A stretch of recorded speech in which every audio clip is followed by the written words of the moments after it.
मेरी scholarship 100% approved है ना, मुझसे कोई अलग तरह के पैसे तो नहीं लिए जाएंगे, क्या मैं वहां आम बच्चों की तरह ही देखा जाऊंगा? लोग बोलते हैं अगर ये मुहिम इतनी मजबूत है, इतनी अच्छी है, तो गांव गांव तक क्यों नहीं पहुंची अब तक? मैं कहता हूं आप अपने गांव का नाम लिखिए। हम कोई चाहत फतेह अली खान नहीं है जो गाने की तरह वायरल हो जाए। पूरी दुनिया शिक्षा को सस्ता कर रही थी, तो हम लोगों के यहां डीम्ड प्राइवेट यूनिवर्सिटीज 90% शिक्षा का व्यापार कर रही थी। इतिहास इस बात को याद रखेगा। आपको लगे कोई स्कॉलरशिप लिखी गई है, 100% स्कॉलरशिप लिखी गई है, जब भी आपको लगे कि कहीं कोई संस्था स्कॉलरशिप की बात कर रही है और आप कंफ्यूज होने लगे, आपको घबराने की जरूरत नहीं है। मैं दावा कर रहा हूं कि वो संस्था का मरकज, वो संस्था का सेंटर रोज मायनी होगा। आपको बहुत साफ लफ्जों में बता देना चाहता हूं, क्रेडिट कार्ड योजना 4% लड़कों के लिए कंपाउंड इंटरेस्ट का लोन है, लड़कियों के लिए 2% का कंपाउंड इंटरेस्ट है, लोन नहीं है। और हर बच्चे बच्ची को, हर गारंटर को इस पैसे को वापस करना होगा, चाहे उसकी नौकरी लगे या चाहे उसकी नौकरी नहीं लगे। क्रेडिट कार्ड योजना निःशुल्क व्यवस्था नहीं है। क्रेडिट कार्ड योजना निःशुल्क कोई व्यवस्था शिक्षा की नहीं है। निःशुल्क का मतलब होता है कोई शुल्क के बगैर। निःशुल्क शिक्षा व्यवस्था एंड चैरिटेबल ट्रस्ट की तरफ से, पूरी ग्रुप की तरफ से, सभी मेंटर्स की तरफ से, सभी अभिभावक और सभी छात्रों की तरफ से मैं आए हुए अपने guest Guru Ramdas group of institution के चेयरमैन का जोरदार तालियों से स्वागत करता हूं। उनके साथ आए हुए डायरेक्टर का भी एक बार फिर से जोरदार तालियों से स्वागत करते हैं। आज का दिन बहुत मुबारक दिन है। सबसे खास बात इसमें यह है कि जब हमारे लोग गांव के गलियों से हर घरों को दस्तक देते हैं, उन बच्चों को जिनको पैसे के अभाव में, मेधावी छात्र छात्राओं को दूसरा कोई रास्ता पूरे भारत में हायर एजुकेशन के लिए नहीं दिखता, तो उन तक पहुंचते हैं जब हमारे मेंबर्स, तो सबसे पहला सवाल छात्रों का, छात्राओं का ये होता है कि ये कैसे हो सकता है जहां इस जमाने में कोई किसी को एक गिलास पानी नहीं देता, ये कैसे हो सकता है? फिर वो बहुत रेयर बच्चे, उसमें कम बच्चे की तादाद होती है जो हमारे एसोसिएट्स पर, हमारे कोऑर्डिनेटर्स पर, हमारे एम्प्लॉयज पर भरोसा करते हैं और फॉर्म भर लेते हैं। फॉर्म भरने के बाद वो बच्चा काउंसलिंग को आता है और काउंसलिंग के बाद, यहां आने के बाद वो सारी बातें समझता है, सुनता है, एडमिशन की ऑनलाइन ऑफलाइन प्रक्रिया में शामिल होता है। ये दूसरा स्टेप होता है। पहला स्टेप फॉर्म भरना, दूसरा स्टेप काउंसलिंग में पार्टिसिपेट करना, और तीसरा स्टेप कि उसका एडमिशन हो जाता है, उसको बोनाफाइड मिल जाता है, उसको एक एग्रीमेंट मिल जाता है, नो ऑब्जेक्शन सर्टिफिकेट मिल जाता है, 0 ट्यूशन फीस का लेटर मिल जाता है, 100% स्कॉलरशिप से वो बच्चा जुड़ जाता है। तो फिर गांव लौटता है और गांव के लोगों को दिखाता है कि भाई देखो, मैं इंजीनियरिंग के लिए, रेडियोलॉजी के लिए, ऑप्टोमेट्री के लिए, बी फार्मा के लिए, डी फार्मा के लिए, बीडीएस के लिए जा रहा हूं। तो लोग कहते हैं ये तो हो ही नहीं सकता, फिर भी नहीं मानते। आज वो दिन है कि आज उन बच्चों का जिसका हमने काउंसलिंग किया, जिनको हमने सीट अलॉट किया, उसके बाद आज वो दिन है जहां हम उनको रिपोर्ट कर रहे हैं, इंडक्शन कर रहे हैं। और आज वो दिन है जब बच्चा अपने कॉलेज के मालिक से डायरेक्ट इस बात को वेरीफाई करेगा कि जो कुछ भी इस लेटर में लिखा हुआ है साहब, ये सच है ना? मेरी स्कॉलरशिप 100% अप्रूव्ड है ना? मुझसे कोई अलग तरह के पैसे तो नहीं लिए जाएंगे? क्या मैं वहां आम बच्चों की तरह ही देखा जाऊंगा? मेरे खाने के साथ कोई भेदभाव तो नहीं होगा? मेरे पढ़ने के साथ कोई भेदभाव तो नहीं होगा? अमीरों के शहजादे जिस कुर्सियों पे बैठेंगे, क्या हम भी उन्हीं कॉलेज, उन्हीं क्लासरूम, उन्हीं बोर्ड रूम में अपनी शिक्षा कंप्लीट कर रहे होंगे? इतिहास इस बात को याद रखेगा कि जब पूरी दुनिया शिक्षा को सस्ता कर रही थी, तो हम लोगों के यहां डीम्ड प्राइवेट यूनिवर्सिटीज 90% शिक्षा का व्यापार कर रही थी। इतिहास इस बात को याद रखेगा कि एडमिशन के नाम पे जब गोरख धंधे चल रहे थे, एडमिशन को महंगा करने के उपाय लाए जा रहे थे, एडमिशन से शिक्षा से किस तरह मेधावी छात्रों को दूर किया जाए, इसके उपाय लाए जा रहे थे, तब हमारी संस्था रोजमाइन एजुकेशनल एंड चैरिटेबल ट्रस्ट एक ऐसा संकल्प लेके चली थी। इतिहास के पन्नों में इसे लिखना पड़ेगा।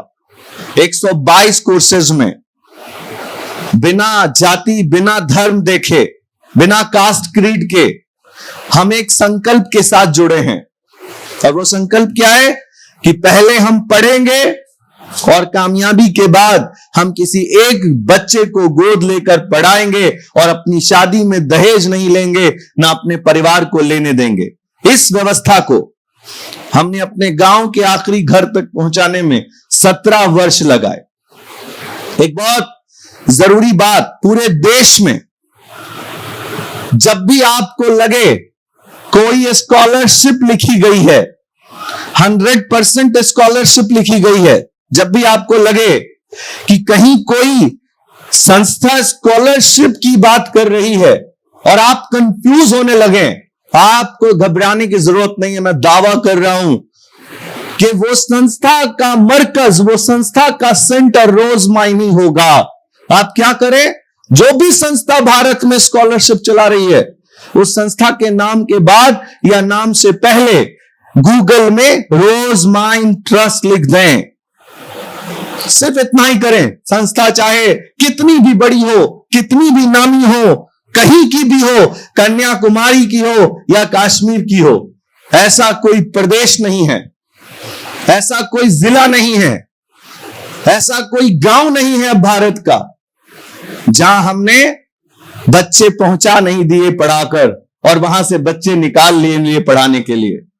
आप क्या करें, आप रहने वाले हैं मुजफ्फरपुर जिला के, आप लिखें रोजमाइन छात्र मुजफ्फरपुर, रोजमाइन स्टूडेंट मुजफ्फरपुर। आप जम्मू कश्मीर के हैं, आप लिखें रोजमाइन जम्मू कश्मीर।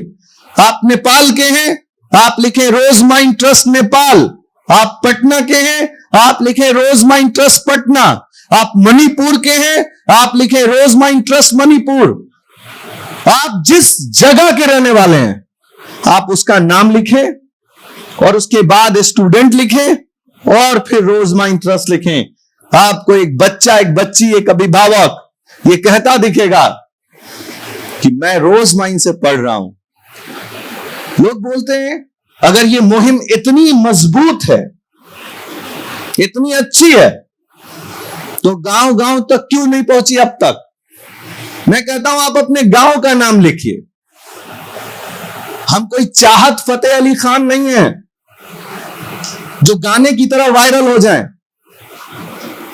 हम एक वो मुहिम है जिससे देश बनता है, कंस्ट्रक्ट होता है, और जब मुहिम कंस्ट्रक्टिव होती है उसे फैलाना पड़ता है, उसे बताना पड़ता है। जब मुहिम डिस्ट्रक्टिव होती है वो आप तक पहुंच जाती है। दुख की बात तो यह है छात्रों, अभिभावकों और वो शिक्षाविद और एक्टिविस्ट, दुख की बात तो यह है कि आपकी उंगलियां इंस्टाग्राम पर, आपकी उंगलियां फेसबुक पर, आपकी उंगलियां यूट्यूब पर एक मिनट भी कंस्ट्रक्टिव मुहिम के लिए रुकने को तैयारी नहीं है। आपकी उंगलियां सिर्फ ऊपर ले जा रही हैं रील्स को, आप किसी एक कंस्ट्रक्टिव मैसेज को देखने को तैयार नहीं है। हमने आपको यह बताना बहुत जरूरी समझा, आपको बताना चाहते हैं कि अगर कोई बच्चा सिर्फ 17 साल का है और उसके पास 50% मार्क्स है, वो हिंदू है, मुसलमान है, सिख है, ईसाई है, किसी जाति किसी धर्म का है, और उसने जेई नहीं दिया है, उसने नीट नहीं दिया है और वो पढ़ना चाहता है, उसके पास सिर्फ खाने रहने के खर्चे हैं। आप याद रखना, अगर आपने उस तक ये पैगाम नहीं पहुंचाया, भगवान के घर में मैं आपको पकड़ के पूछूंगा। आपका बन जाना कुछ भी नहीं है, आप एक इंसान होने का सबूत दीजिए। ईमान का आखिरी दर्जा वो है, ईमान का आखिरी पड़ाव यह है कि अगर आपने हक बात की तहकीक नहीं की, अगर कोई बुरी बात हो रही है उसको अपनी मजबूती से रोका नहीं, अगर आपने बुरी बात को बुरी बात महसूस नहीं की, तो आप इंसान ही नहीं हैं, आप एक जानवर हैं। आज लोग क्या कर रहे हैं? हमारी ट्रस्ट की आखिरी मुहिम की हत्या कौन कर रहा है? वो लोग जिनके बच्चे पढ़ रहे, वो बच्चे जो पढ़ाई कर रहे, वो अपने दोस्तों को, अपने रिश्तेदारों को, अपने अहबाबों को, अपने गांव के लोगों को इसलिए नहीं बताते कि उनका कॉलर घट जाएगा। उनको शादियों में ये कहने में मजा नहीं आएगा कि मैं अपनी औलाद को बीटेक करा रहा हूं, फिर ये कहना पड़ेगा उनको कि रोज माइंस है। आप ये भी तो कह सकते हैं कि आप इतने मेरिट वाले स्टूडेंट थे जिसे रोज माइंड ने सेलेक्ट किया, क्योंकि रोज माइंड 20,000 बच्चों में से 12,000 उन बच्चों, मेधावी बच्चों को चुनने में मेहनत के लिए इतनी बड़ी टीम लगाए हुए कि कोई मेधावी छात्र ही इसका हकदार बने। मैं आपसे एक अपील करता हूं कि इस मुहिम को, अगर इस सबूत के बाद भी कि आप सुबह के नाश्ते का खर्च 40 रुपया, दोपहर के खाने का खर्च 40 रुपया, शाम के नाश्ते का खर्च 40 रुपया, रात के खाने का खर्च 40 रुपया और रहने का खर्च 40 रुपया, अगर एक दिन में 200 रुपए हैं किसी के पास और वो घर बैठा है, वो पढ़ना नहीं चाहता है, तो वो देश की तरक्की का दुश्मन है। गंभीरता से समझ लीजिए। जो लोग समझते हैं कि 10वीं तक का पढ़ना, 12वीं तक का पढ़ना शिक्षा में अधिकार है, नहीं, सिर्फ अधिकार नहीं है, ये रिस्पॉन्सिबिलिटी है उन सभी अभिभावकों की जिनकी औलादें स्कूल नहीं जा रही हैं और ये स्कूल चले हम का अभियान चल रहा है। अगर आपने उन बच्चों को स्कूल नहीं पहुंचाया है, you are not a responsible parents, आप एक सही अभिभावक नहीं हैं। बिल्कुल ऐसे ही शिक्षा की इतने बड़े मुहिम में, ट्रस्ट की इस योजना संकल्प में, ना हम बोल रहे हैं कि क्रेडिट कार्ड लीजिए, ना हम बोल रहे हैं डेबिट कार्ड लीजिए, ना हम बोल रहे हैं मॉर्गेज कीजिए, ना हम बोल रहे हैं लोन लीजिए। अगर आपके पास खाने और रहने का सिर्फ 200 रुपया है, तो हम आपको 122 कोर्सेज की दावत दे रहे हैं। पूरे बिहार में जिस क्रेडिट कार्ड योजना के प्रति बच्चों को गुमराह किया जा रहा है, मैं उस पर 2 लाइन कहना चाहता हूं। क्रेडिट कार्ड योजना निःशुल्क व्यवस्था नहीं है। क्रेडिट कार्ड योजना निःशुल्क कोई व्यवस्था शिक्षा की नहीं है। निःशुल्क का मतलब होता है कोई शुल्क के बगैर। निःशुल्क शिक्षा व्यवस्था, कोई स्कॉलरशिप क्रेडिट कार्ड योजना नहीं है, वो एक लोन है, 4 लाख रुपए का लोन है, जिसे हमारे चीफ मिनिस्टर ने इस उद्देश्य के साथ लाया था कि इससे कुछ मेधावी छात्र शिक्षा में जो वंचित रहते हैं उनको कोई जगह मिल जाएगी। लेकिन इस पर कुछ दलालों की बुरी नजर लग गई और उस पूरी योजना का जो दुरुपयोग हो रहा है, ना बिहार के कैंपस में रेडियोलॉजी के लिए एक्सरे मशीन्स हैं, इमेजिन टेक्नोलॉजी के लिए radiology and imagine technology courses चलाए जा रहे हैं, ना वहां कोई मशीन्स है उसकी जांच हो, इसको भेजिए लोगों तक। ना कोई ऑप्टीमेट्री में उनके पास कोई मशीन्स है ऐसी जिससे एक बच्चे को ट्रेन किया जा सके, चश्मों को लेकर के और उनकी आंखों की ट्रेनिंग से नर्सिंग को लेकर के। ना कोई डायलिसिस के लिए वहां पर डायलिसिस की मशीनें हैं, ना बीएससी नर्सिंग में आसपास 300 बेड का हॉस्पिटल है, ना वो इंडियन नर्सिंग काउंसिल से किसी तरह से अप्रूव्ड है, ना उनके पास बेहतरीन प्रोफेसर हैं, ना उनका इंफ्रास्ट्रक्चर इस बात को अलाउ करता है। जहां हमारे बच्चे क्रेडिट कार्ड योजना से किसी बच्चे से पूछिएगा कि कैसे पहुंचे तो बोलेगा कि हमें तो यह बताया गया कि ये स्कॉलरशिप है, ये जो क्रेडिट कार्ड योजना है, हमें यह बताया गया कि आप एडमिशन ले लीजिए, ये पैसा आपको वापस ही नहीं करना है, अगर नौकरी लगेगी तो वापस कर दीजिएगा, नौकरी नहीं लगेगी तो वापस नहीं करना। मैं आपको बहुत साफ लफ्जों में बता देना चाहता हूं, क्रेडिट कार्ड योजना 4% लड़कों के लिए कंपाउंड इंटरेस्ट का लोन है, लड़कियों के लिए 2% का कंपाउंड इंटरेस्ट है, लोन नहीं है। और हर बच्चे बच्ची को, हर गारंटर को इस पैसे को वापस करना होगा, चाहे उसकी नौकरी लगे या चाहे उसकी नौकरी नहीं लगे। शुद्ध तरीके से देश को पहुंचा दीजिए पैगाम। किसी ने मुझसे कहा कि नहीं, ये तो कहा गया है कि अगर नौकरी नहीं लगेगी तो माफ कर देंगे। मैं एक सवाल का जवाब मांगता हूं। मान लीजिए किसी की नौकरी नहीं लगी, 4-5 साल बाद उसने मुर्गी पालन किया, मछली पालन किया, मछली पालन से उसके पास पैसे आए, उसने बैंक में डाले, बैंक ने सबसे पहले उसका आधार कार्ड और पैन कार्ड कनेक्ट किया हुआ है। जैसे उसके बैंक में पैसे आए, सबसे पहले लोन का पैसा कटा, वो आदमी बैंक जाके पूछने लगा, भैया मेरे ये पैसे क्यों कट गए? बैंक मैनेजर ने कहा कि क्योंकि आपके पास पैसे आए थे। उसने कहा कि हमने तो जो लोन लिया था 2016 में, 2017 में, 2018 में, उसमें वादा हुआ था कि अगर आप नौकरी में जाएंगे तो ही पैसे वापस करने।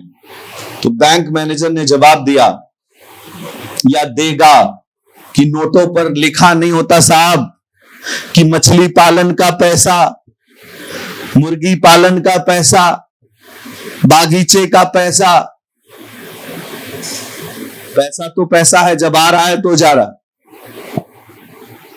याद रखिएगा, बैंक पैसा वसूलना जानता है, चाहे वो गारंटर से वसूले, चाहे आपके किसी जमा पैसे से वसूले, चाहे आपकी जमीन बिकने के बाद वाले आए हुए पैसे से वसूले। एक बार आपका बैंक में पैसा आ गया जिंदगी के किसी पड़ाव में, वो पैसा पहले अपना काटेगा तब आपको देगा। और जो लोग ये गुमराही का एक मैसेज गांव में पहुंचा रहे हैं कि ये निःशुल्क व्यवस्था है, कम से कम उनको इस वीडियो को देखकर संभल जाना चाहिए। आप किन गरीबों को सता रहे हो यार? कम से कम लोन की व्यवस्था उसको पहुंचाओ जो वापस कर सकता।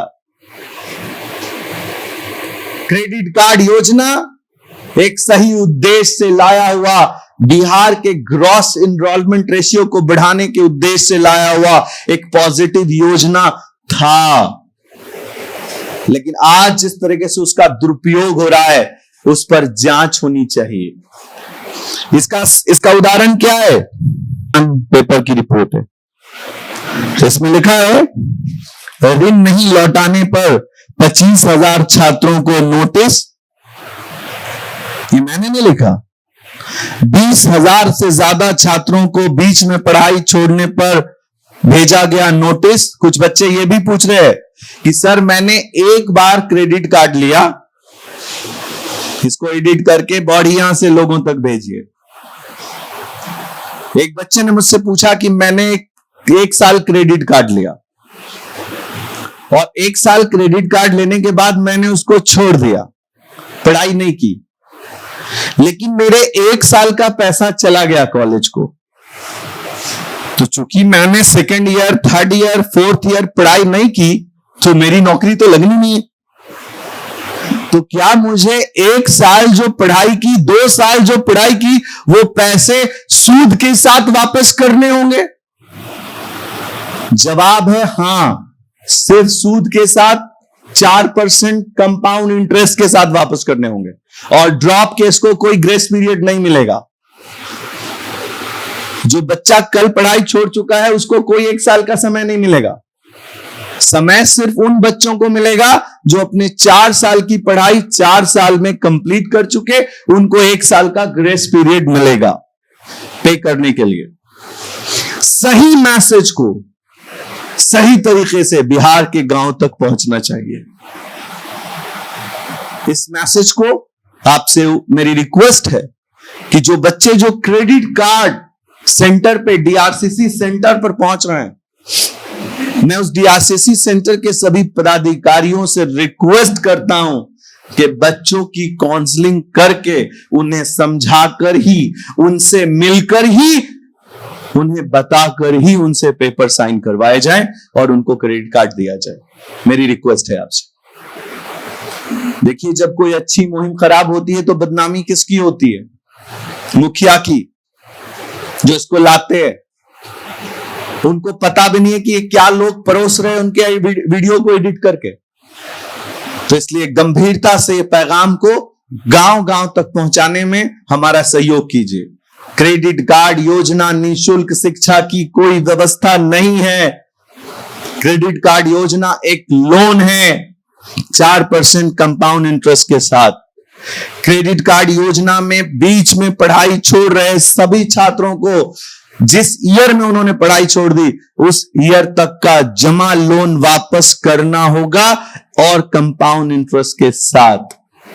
क्रेडिट कार्ड योजना एक मुहिम जो ग्रॉस एनरोलमेंट रेशियो को बढ़ाने के लिए लाई गई थी, उस पर दलालों ने सेंध मार दी है। उस पर उनकी नजर है, गलत नजर है। कोई भी पदाधिकारी बिना काउंसलिंग के क्रेडिट कार्ड योजना को बच्चों को ना परोसे, ये मेरी अपील है सरकार से। Thank you so much. Thank you.